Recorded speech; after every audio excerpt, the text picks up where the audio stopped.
Hi అండి, ఎలా ఉన్నారు? బాగున్నారా? నేను బాగున్నాను. మీరు బాగుండాలని, ఆరోగ్యంగా ఉండాలని బాబాను కోరుకుంటున్నానండి.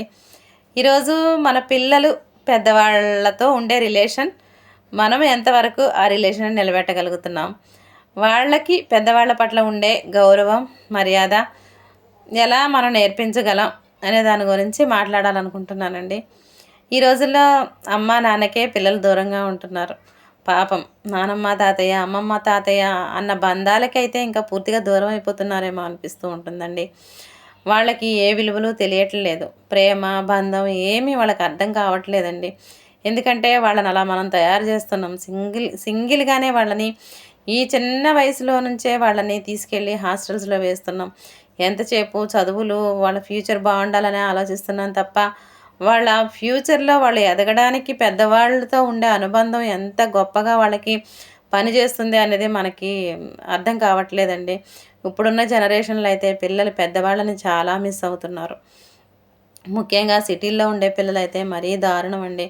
వాళ్ళకసలు ఎలాంటి రిలేషన్స్ తెలియట్లేదు. ఎంతసేపు ఆ కంప్యూటర్లు, చదువులు, ఎంతసేపు అవే తప్ప వాళ్ళకి వేరే అనుబంధాలనేవి తెలియకుండా అయిపోతున్నాయి. ఒక రకంగా చెప్పాలంటే మనమైతే చాలా అదృష్టవంతులమండి. చిన్నప్పుడు చక్కగా ఉమ్మడి కుటుంబాలు ఉండేవి.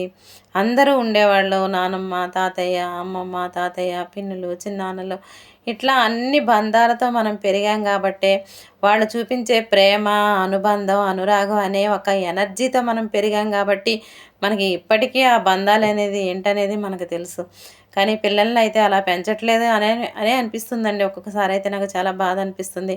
కానీ పిల్లలకు కూడా బంధాల విలువ తెలియాలండి. ఎప్పుడూ చదువులు ఇవే కాదు. ఎంతసేపు వాళ్ళ ఫ్యూచర్ బాగుండాలి. వాళ్ళు ఒక్కళ్ళుంటే ఏమైంది? అక్కడ చదువుకోవడం వాళ్ళకి ముఖ్యం. అమ్మమ్మలతో, తాతలతో ఉండడం వల్ల వాళ్ళ ఫ్యూచర్ పాడవుతుంది అని ఆలోచించే తల్లిదండ్రులు కూడా ఈ రోజుల్లో ఉన్నారండి. అలా అసలు అనుకోవద్దండి. వాళ్ళతో ఉంటేనే పిల్లల భవిష్యత్తు బావుంటది. వాళ్ళు చూపించే ప్రేమలోనే వీళ్ళకి ఎనర్జీ అనేది ఉంది. వాళ్ళు చూపించే అనుభవాలనే పాఠాలతోనే వీళ్ళు జీవితంలో ముందుకు వెళ్ళగలుగుతారండి. పిల్లలకి మనం చక్కగా పెద్దవాళ్ళతో మంచి అనుబంధాన్ని ఏర్పరచాలండి.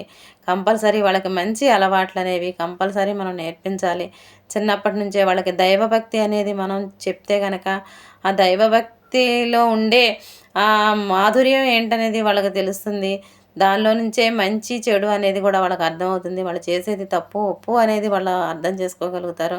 అలాగే ప్రతీదీ మనం గుడికెళ్ళినప్పుడు అక్కడ పెద్ద వయసు వాళ్ళు భిక్షాటన చేస్తూ ఉంటారు. అలాంటి వాళ్ళకి వీళ్ళతోనే వాళ్ళకి ఏదో ఒకటి ఆహారం రూపంలోనో లేదా ఏదో ఒక రూపంలో వీళ్ళతో వాళ్ళకి దానం చేస్తూ ఉండాలండి. మనకి వీలైనప్పుడల్లా ఓల్డ్ ఏజ్ హోమ్స్‌కి అనేది తీసుకెళ్తూ ఉండాలి. పిల్లల్ని మనకి కంపల్సరీ వీలైనప్పుడు మన పెద్దవాళ్ళని మన దగ్గరికైనా రప్పించుకోవాలి. లేదంటే మనమైనా మన పిల్లల్ని వాళ్ళ దగ్గరికి తీసుకెళ్ళి వాళ్ళతోటి ఎక్కువ టైం స్పెండ్ చేసేలాగా మన పిల్లలకి మనం చేయాలండి.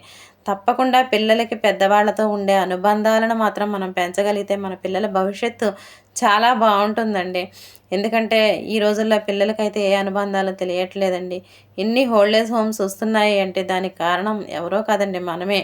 ఏ బంధాలు, అనుబంధాలు విలువ లేకుండా పిల్లల్ని పెంచడం వల్ల వాళ్ళకి పెద్దయిన తర్వాత కూడా ప్రేమ అనేది ఏమీ తెలియట్లేదండి. తీసుకెళ్ళి ఈజీగా తల్లిదండ్రులని ఓల్డ్ ఏజ్ హోమ్స్‌లో పెడుతున్నారు అంటే వాళ్ళకి ఎలాంటి అనుబంధాల విలువ తెలియకే.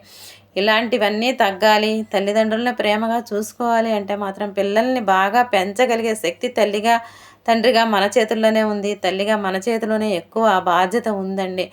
కాబట్టి చిన్నప్పటి నుంచి పిల్లల్ని చక్కగా మంచి బాధ్యతలతో తల్లిదండ్రులు, నానమ్మ, తాతయ్య, అమ్మమ్మ, తాతయ్య అనే అనుబంధాలతో వాళ్ళని మనం పెంచగలిగితే మాత్రం వాళ్ళు చక్కగా పెరుగుతారు.